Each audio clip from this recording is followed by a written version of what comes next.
টঙ্গীর তুরাগতীর থেকে সরাসরি যুক্ত হচ্ছেন রমিজ হোসাইন, চলে যাচ্ছে তার কাছে। রমিজ, আজ প্রথম পর্বের দ্বিতীয় দিন চলছে, মানুষের সমাগম কেমন দেখছেন?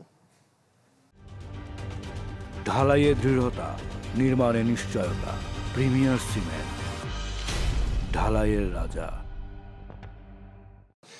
শান্তা, এবার যেহেতু 3 পর্বে ইজতেমা অনুষ্ঠিত হচ্ছে, প্রথম পর্বের এই যে ইজতেমা, এখানে 41টি জেলা এবং ঢাকার একটি অংশ, ঢাকা উত্তরের যে সিটি কর্পোরেশন এলাকা আছে সেই অংশ মিলেই এবার ইজতেমা হচ্ছে, যার কারণে গতবারের তুলনায় এবার কিন্তু যেহেতু দুটি ভাগ হয়ে গেছে, 41 জেলা এবং 22 জেলা, সেই কারণে মানুষের সমাগম কিছুটা কম, যার কারণে মানুষ কিন্তু খুব নির্বিঘ্নে তাদের যে ইবাদত বন্দেগী থাকে সেগুলো খুব সুন্দরভাবে করতে পারছে। যারা আমরা বেশ কয়েকজনের সাথে কথা বলেছিলাম আজকে সকালে।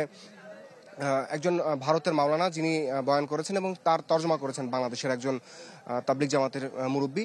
তো এখন হচ্ছে খিত্তায় খিত্তায় তাদের যে আমল থাকে সেইগুলো চলছে। এখন একজন তালিম করছেন এবং সবাই কিন্তু চারপাশে বসে ঘিরে সেই তালিমগুলো শুনছেন। আপনি দেখতে পাচ্ছেন এখানে যেই খিত্তাটি রয়েছে, এখানে মূলত ঢাকা দেশের উত্তরাঞ্চল দিনাজপুর, রংপুর, ওই অঞ্চলের মানুষেরা এখানে তাদের অবস্থান নিয়েছে।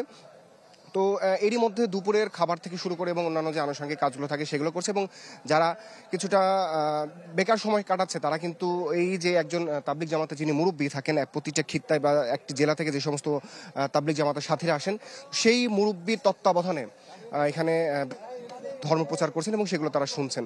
এবার অনেকেই আছেন যারা আসলে হিন্দি ঠিক সেভাবে বুঝেন না এবং বাংলা তর্জমা করার পরেও কোরআন এবং হাদিসের যে বিষয়গুলো থাকে যেগুলো তারা বর্ণনা করে দিচ্ছেন এই সমস্ত মুরব্বীরা।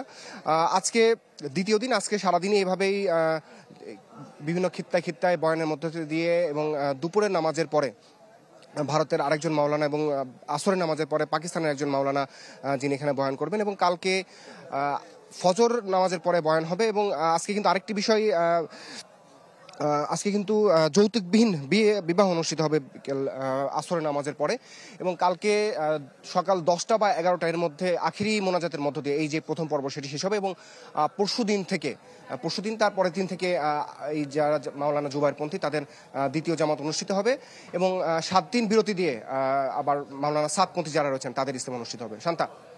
রমেশ, ধন্যবাদ আপনাকে। রমেশ হোসাইন আমাদের সাথে যুক্ত হয়েছিলেন টঙ্গীর তুরাগতীর থেকে।